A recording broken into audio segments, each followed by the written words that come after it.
All right. So tell me something, like tell me your name, where you're from, and the things that are like, the basics. Yeah, so my name is Leon Kapçik. I'm half Turkish, half Swiss. I'm 20 years old and currently a first year student at the Hotel Management School Maastricht. And yeah, All so right. So have you lived in Turkey your entire life before coming here? yeah, I was born in Switzerland and I lived like 2 years or something there, so I don't remember it. But I was raised in Turkey, but we often go to my family in Switzerland. Hmm. And how do you think that living in Turkey and I guess traveling back to Switzerland has shaped you? Because it probably had some conflicting impacts on you. Yeah, well, I actually really like it that I was born like double citizen, Hmm. so I can see all the different cultures and the different way the country is working. So Turkey is very different than Switzerland. It's like two all different worlds. So it was really nice, and I think it shaped me good, especially in our hospitality sector. I know more cultures, I know more people, so I think it's a good benefit that I was born a double citizen. Describe both of the countries a bit for me, and then I'm gonna Uh, ask you how you feel about the Netherlands in relation with the two. so Turkey is like the people like to work a lot, like they're hardworking people, but the Hmm. economy is not as strong as Europe. Hmm. And so there are a lot of people who are rich, but also a lot of people who are like poor. So you Hmm. see quite a difference when you go somewhere, a richer place, then you see all the nice cars, all the villas, and blah blah blah. And then you turn like 10 kilometers away, and you see the poor people on the street or something. So it's a bit weird, but the Turkish people are very warm-hearted and very welcoming. Hmm. And yeah, I really like it actually here, but of course the economy could be better and the country could be a bit better, but I'm not going into politics or something. And Switzerland, on the other hand, is, yeah, I think the Switzerland is strong in the economics and everything is strict, and also there the people are very warm-hearted, so I actually like it both a lot. So Do you find that people are warm-hearted in different ways? For example, I know a lot of people say about Germans that they're cold, but they're actually really warm yeah. to their families. However, they say about, I don't know, Mediterranean people in general that they're warm to everyone. Yeah, so in Turkey, where I live at the Mediterranean coast, and as you say, here people talk a lot. When you walk on the street, they say hello and how are you, and blah, even if you don't know them. So Hmm. they're really outside, like warm to the outside people. Also, it's really touristic here, and all the tourists also like it that the people are like this, so very hospitable. Hmm. And Switzerland, yeah, as you said, Germany is like they don't like to communicate with the people they don't know, but in Switzerland, there also people are saying hello to you even if you don't know them. So it's kind of similar to Turkey, but not as much as Turkey. And how did you find moving to the Netherlands coming from Turkey and with the experience Um, from yeah, well, actually, I was really excited. I think like all of us, and but the Mhm. Corona situation was a bit. Yeah, now we're all a bit bored. And yeah, I actually really enjoyed it, and especially on the campus. Like we're in the international stream, so it's not really the Dutch stream. But with the Dutch stream, I had a bit of struggle to adjust to them, to adapt to the situation. And generally, the people outside the campus building are really nice as well. So I think it's a nice country. So Do you want quite. that actually brings me back to an amazing other question. Tell me about the parties in Turkey and those in Switzerland if you've been to any there. Yeah, in Turkey, like when we here in the clubs when the Corona wasn't here yet, so we had like open air clubs, which I really enjoy. I don't like really closed rooms like in Europe, Hmm. and it's at the beach, so it's a really nice vibe and everything. And here it's a bit Turkish people. How do you say it? They are really connected to the girls, so like not connected Hmm. in a bad way, but they want to show a bit manhood, or how do you call that? I So guess, yeah. Continue, try explaining it better. What I'm assuming you're trying to say is so that um, they just in behave differently and like yeah, maybe so more careful and I don't know, yeah, gentlemanly. careful to the girl, but not to the other man. So there's always a Mm. conflict between men, especially when there's alcohol Mhm.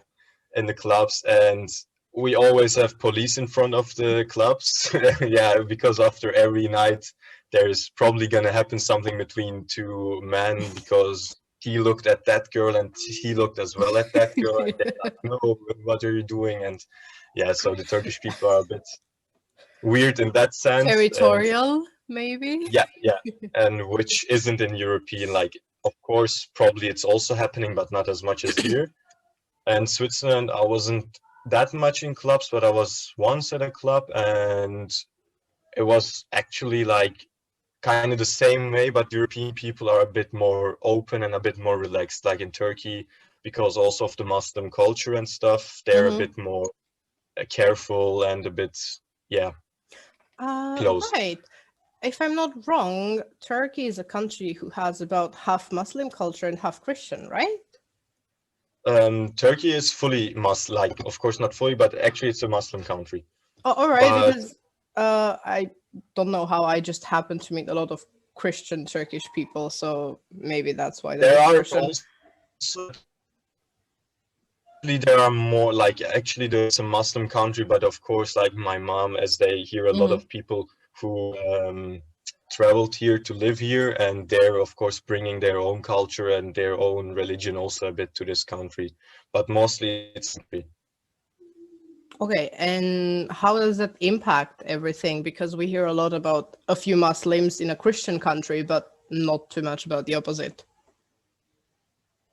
yeah, well actually Turkey is very open to religion. Like they won't say something that you're Christian or not something. They won't really like if they're really religious. Old people, especially the new generation, is not that much into the religion, like very much to the mosques and stuff like they Mm-hmm. do. But the elderly people who are really religious, they would say like, yeah, why aren't you Muslim and why that? But not in a bad sense, but they would like that you are Mm-hmm. Muslim. Actually it doesn't matter, like I don't believe, so here it doesn't matter that I'm not Muslim or not. It's a benefit. Mm-hmm. It's all right. Yeah, it's kind of like everywhere. Yeah, It sounds yeah, just, yeah. like it's not like the Arab countries that you have to be Muslim, or like that the Christians are Mm-hmm. not really welcomed, so it's a bit more open, I guess. Since we're talking about culture and you were raised Muslim, from what I'm hearing, what is your favorite tradition and like favorite Muslim holiday? Oh, that's so we have the Ramadan, I don't know if you Mm-hmm. know it, I have where the heard about people, it, yes. yeah, where the people do, oh, how do you call it in English when you don't eat for a month? Like Fasting. not for the whole month. Yeah, fasting. So they eat until the first azan. That's the sound of the mosque. That's 5 times a day. So it's like the bell in the Mm-hmm. church. Mm-hmm. And so in that month at 5 o'clock in the morning or something is the last azan, and there is the last time they can drink or eat something until the azan in the evening.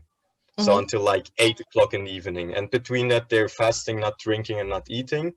So after that month, we have 5 days of like, yeah, traditional holidays, Mm-hmm. and then you eat everything. Everywhere is candy. Everything is nice traditional food, sweet stuff, and nice foods, and the whole family is gathering together. So I really enjoy that.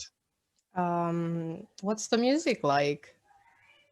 Oh, music, we have really nice fun music. On weddings, you will see Turkish weddings. They're dancing with 200 family members. Turkish families are really big.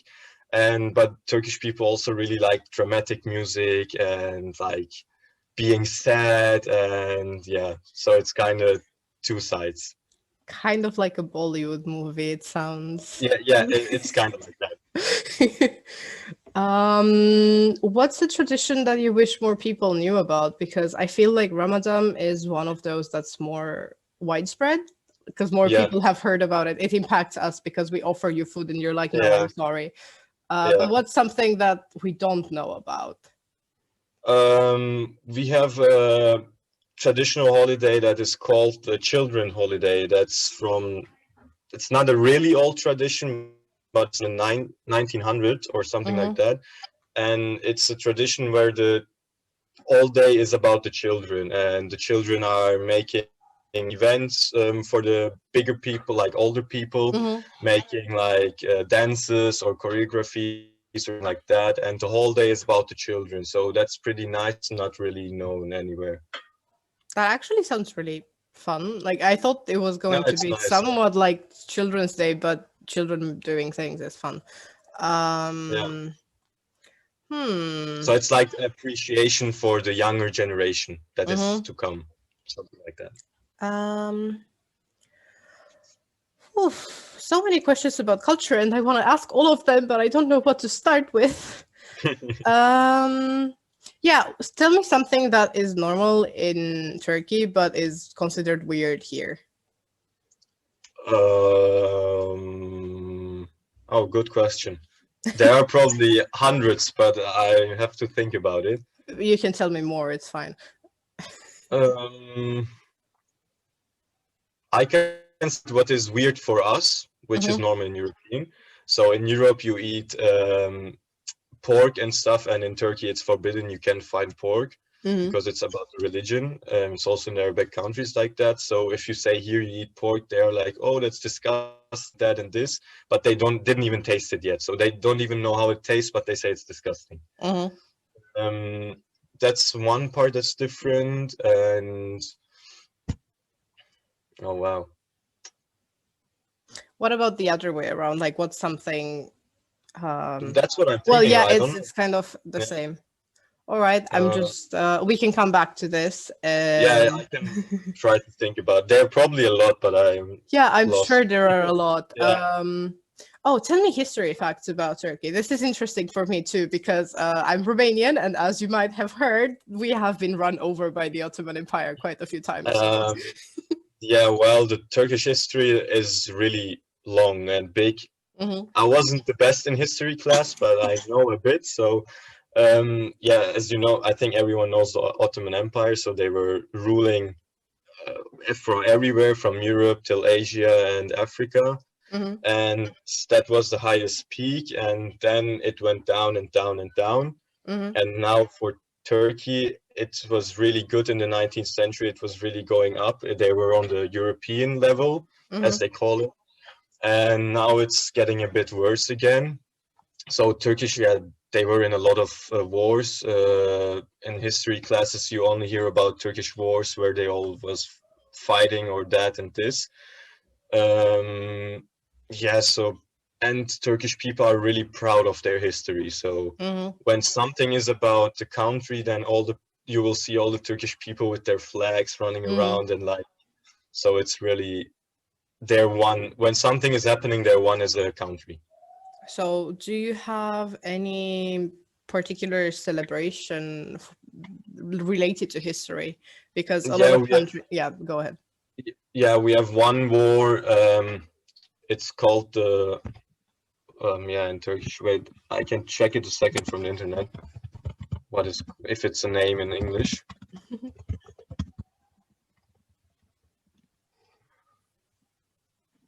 It's called the Liberty War, like translated. Okay. And there, it was a war between. I don't want to say something wrong, but I think about the United Kingdom and Turkey. So then, as you may know, Istanbul is one part in Europe and one part in Asia. And so there, the Bosphorus, they were all in war with the Europeans, Turkish. That was the last fight that like saved Turkey, so to say, because that Bosphorus route was the most important route at that time for ships and for general. And Turkish people didn't have many soldiers left because of all the wars, and then they had to call all the children and stuff, like children, I mean like 15-year-olds, 16-year-olds and teenagers. And that was like the last time, and they didn't even know how to hold a gun or stuff, but they managed to win against the United Kingdom. And so that was one of the most important thing, and it's celebrated every year. That's interesting. I actually did not know about that because obviously where I am from, we focus more on us getting attacked. Yeah, yeah. Yeah, there are some conflicts between the between your countries, and At this point, in my opinion, it's just funny. Like, yeah. you were bullying us. Everyone was bullying us. Yeah, and then afterwards, now Turkey is getting bullied from everyone. Well, you know, it's just how karma is. Yeah. Uh, but tell me how you picked hospitality and why the Netherlands for it. Well, as I mentioned before, where I live at the Mediterranean coast, we literally have hundreds of hotels next to each other, all like big 5-star resort hotels and stuff. Mhm. So, and my family and my parents are also working in hotels, and so from there on, I had friends who had hotels where the father was the owner and stuff. So I was literally grown up in hotels and stuff, and I Mhm. was always amazed how nice it is from outside, how nice it is from inside. So then I was like, yeah, why not working in that Mhm. sector? So, and then I checked the schools where it's good. Like there was USA, but USA was out of con because it was too far away for me. Also And very then expensive. Swiss, yeah, yeah, that's true. And then the Netherlands and Switzerland was also really good in hospitality. And so Switzerland is also extremely expensive. Like a school costs like 100,000 or something a year I almost. know. I looked. Yeah, and so we as a family were like, yeah, that's not our budget. And then the Netherlands, I had also a friend of my brother. He studied in The Hague, Mhm. and he said really good and everything good. You have really lots of opportunities after you finished graduating. And so yeah, the application for The Hague and for Maastricht, and then in the end I chose Maastricht. Did you get accepted to both of them? No, I wasn't accepted for The Hague for the September intake, but I was in a waiting list for February. Oh, okay. Um, I had some. Oh yeah. Do you want to go back to Turkey after you finish, or do you want to travel So and work in other places a I'm bit? not a person who plans his future, and so I'm like, don't know. So maybe Okay. I will get a job opportunity Mhm. from, I don't know where, from Asia, from America, or somewhere. So I can't really say what's gonna happen or what I want. If that happened, so if you did get the job opportunity, would you take it for the sake of travel, or would you look at the money? I guess both. I can't get an answer from you. No, um, yeah, of course, money plays a role for even if you say happiness. For me, I believe as well, happiness is more important than money. But when you look at some point, money is helps. important. Yeah. Yeah, so if you don't have money, you can live a nice life, but it's a bit harder to live a Hmm. good life. No, I So I agree. would, but if you would ask me maybe a salary that I can live enough good and Hmm. then happier, or a big salary, like 10 times bigger salary, or where you live unhappy, then I would choose the lower salary and being happy. Fair enough. I guess most of us would. Um, if you were to go back in time and maybe, I don't know, apply to more universities or pick another, would you do any other choice, or are you satisfied with here, with being here? Well, I actually really like the school, and especially our hotel is really beautiful, I Hmm. think. And I guess I wouldn't. How did you feel about working and studying during Corona? Because it was hard for everyone, but Yeah, maybe especially for us because we have to work with people to actually learn. yeah, for our, especially, yeah, for not every student in the world, I think, is at home and online, but for us, we're so based on practical Hmm. stuff, even in our third module with the event and everything like we do now, everything is online and we don't see each other even in real life. So yeah, How ironic. yeah. So it is kind of sad and boring at sometimes because you only are on the campus. At least we have the campus to be honest. Yeah. So, but yeah, it was pretty hard, and I was a bit sad that I couldn't even do my last two practicals. It was Hmm. only online, so I was a bit frustrated. And also now for the event, I was really looking forward to it. But now because everything is a bit online, I'm a bit more unmotivated than in the beginning. Yeah, that's fair. How do you feel about living in Maastricht? Once again, kind of a sad question because we had Corona, but I know Yeah. that we did get to experience it a bit up to like November.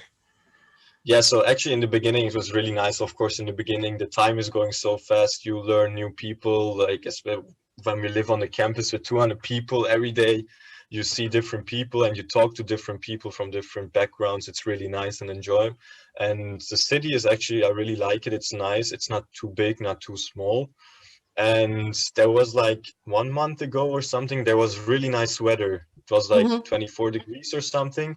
And then I saw the city for the first time really alive, and I was like, wow, it's really nice when so many people are outside. Yeah, you're So I quite think, missing out on that this week because again, it's like 16 to 21 degrees. yeah, so and when I come, it's dropping down on 10. Yay! You picked your tickets in the wrong day to come back. Yeah. Oh,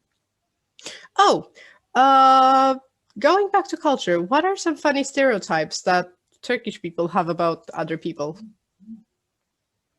So what we think about other people Yeah, from yeah, other countries? yes. So Germans, cold and strict, and what else? Arabic people, mostly rich, and because here the tourists, when the Arabs are coming, they're mostly with good wealth, and they think like they own the whole hotel. So yeah, Oh, yeah, I know. I yeah, know. and then we have also a lot of Russian people, and the boys think that the girls look really nice. So They do. yeah, that's a stereotype probably. And the men for the Russian, they're also a bit cold and more, they look a bit more aggressive. Yeah. And what are some stereotypes that people have about Turkish people that you find funny? I actually don't know, because I also see it like, I sometimes look at the Turkish people as a European, because so I can see it sometimes, and where I live here, it's really fun. So they don't have a really time schedule. They're more like, oh yeah, today we're gonna open at 9. Yeah, today it's gonna be better at 8, 10. So they're a bit more relaxed, I would say, like where we live. But in the like Istanbul, in the bigger countries, it's really stressful, and people are not as relaxed. So Obviously. yeah. Time to talk about food, finally. You Yes. cooked something for us, if I am not wrong. What was it? Why did you pick that recipe? Tell me about it. So it's called beiti kebab. It's like everyone knows it, I think, in European as döner kebab. And so it's not the same. There are like hundreds of types of kebabs in Turkey. And beiti kebab is my favorite food. That's why I chose it. And so it's basically like minced, like ground meat, beef. And the beef is like with onions and with spices. In Turkey, they use a lot of spices for food, and with onion and garlic. And then you grill that. Then we have like it's kind of like a tortilla. It's called lavash in Turkey. Yeah. So you have like really thin bread, and then you roll that meat in that bread, and then you pour the tomato sauce over it, and then it soaks a bit in, and it's with yogurt, and it's amazing. Is it like a family recipe, or is it a recipe you found at some point and said, this is No, it, I'm keeping this forever? No, it's basically a like traditional recipe. It's almost everywhere the same. I see. Oh, I lost my questions. Where are they? Oh, yes. Do you think that geography in general has influenced the way food in Turkey is like? Oh yeah, and especially in Turkey a lot, since, as I mentioned, the Bosphorus and everything, and especially the Ottoman Empire, they had in Africa, in European, so we have all the cultures a bit inside, and especially our food, we have a really rich cuisine, so I really like it. Tell me a bit more about it. Like, what are some really common foods? I know you don't eat pork. We went through that, but Yeah. I don't know. So Mediterranean cuisine has a lot of seafood because Turkey yeah, is there. Do you also? yeah, we have like the three sides of Turkey is covered with sea, so we have a lot of fishes and different kind of fishes. We mostly grill them or bake them, and also we as family we go fishing and then eat it in the at night as dinner. And uh, Turkish cuisine, yeah, they have a lot of with eggplants. It's a bit like a myth, but they say in the Ottoman Empire time they had like 800 different dishes only with eggplants. I don't know how true it is, but everyone is talking about it. I mean, I can see it being done. Is there any sort of stratification, like this is rich people food and this is not rich people food? Well, Turkish food is like Turkish people really like to eat big dinners. And first there is like we have the cold meze, we call that. It's like cold on different types of like yogurt with eggplants, and then you have different types of potatoes or sauces or yogurts with spices and that. And then comes the soup, and then comes the main dish, and then there's a big dessert. So Turkish people like to eat. I know that. We did steal that from you. Yeah. So yeah. Tell me what's some food that you really miss from Turkey when you're in the Netherlands, because there's things that you definitely can't get the right way, at least. Yeah, this I never saw it. That's what I sent to you, the beiti kebab. I never saw it in there. And the first weeks when, as you told, in the like November or something, after September when we arrived. Yeah. And then we were in the city, and then our friends were like, "Oh, we know a Turkish place. Let's go there. You will eat Turkish food. It's so good. It's so good." And then I was so disappointed when I ate it because it was a whole different taste. So I kind of miss every food, because even if there are so many Turkish people, but it's not the same because they make it on the type that the European people like it, and we have a different type of taste. So. And what's a Turkish food that other people would find absolutely disgusting? For example, in case you don't have any idea, I know that in the Philippines, there's a certain type of food which is basically chickens, but before they hatch, and they steam that. So you unpeel the egg and there's a chicken inside. Well, in Turkey, we eat a lot of like meat parts you don't eat in Europe, like that you call the wastage, actually. Like organs and like. Yeah. So we eat heart or even the tongue of a cow, and even have, how do you call oh man, my English. Where the food goes, the long part. Yeah, I mean. Yeah, go on. They fill it up with meat, and then they cook it, and then you eat it. That's just so how you make sausages literally everywhere. No, but it's different. I don't know how to explain it. Like, it's only a small part that you roll inside. It's not like a sausage, basically. All right, I'm intrigued now, because I have made sausages from scratch because I'm Romanian, and I'm like, what are they closer to? And in Turkey, you don't really eat much sausages. And it's not like Europe. In Europe, there are a lot of sausages, but here it's not like that. Fair enough. One last question before I let you go for the day. Tell me something about your professional experience until coming here, because you said that you were all around hotels a lot. So now I'm curious. Yeah, so basically, a friend of mine father was the manager of a hotel, and we were literally every day there. So I could see, of course, then I was really like younger, not even a teenager, but even then you realize a bit how it works, and you see so many people working the system, and like I was really amazed at that. And then I worked 2 summers in a hotel as guest relation, and was pretty nice and sometimes really exhausting because there are a lot of annoying people, to be honest. So like I said, the Arabs think that they own the hotel and think that they can do everything. And there, on the other hand, there are the European people who are arguing that the Arabs are doing that, or not even Arabs, Russian, or I don't know. I don't want to call out names, but yeah. So but in the end, it's kind of really enjoying because every day is different. You have every day different problems. One day is really nice, the other one is really annoying, the other one nice again. So, and I don't really like to be like in a same system in a day, go to office and be on the computer the whole day, and then the day is over. I don't really enjoy that.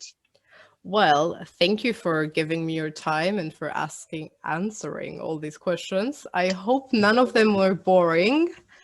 And No, it if was there really fun. is anything that you would like to share with me that I didn't ask already. I think you asked pretty much about Turkey, so yeah, Switzerland I don't really have to talk about because it's kind of similar to Europe. Well, if you want Uh, to, I won't stop you. oh no, because it really is a kind of similar to Europe. I think the Dutch people do know less from Turkey than the Switzerland. That is true. Well, thank you again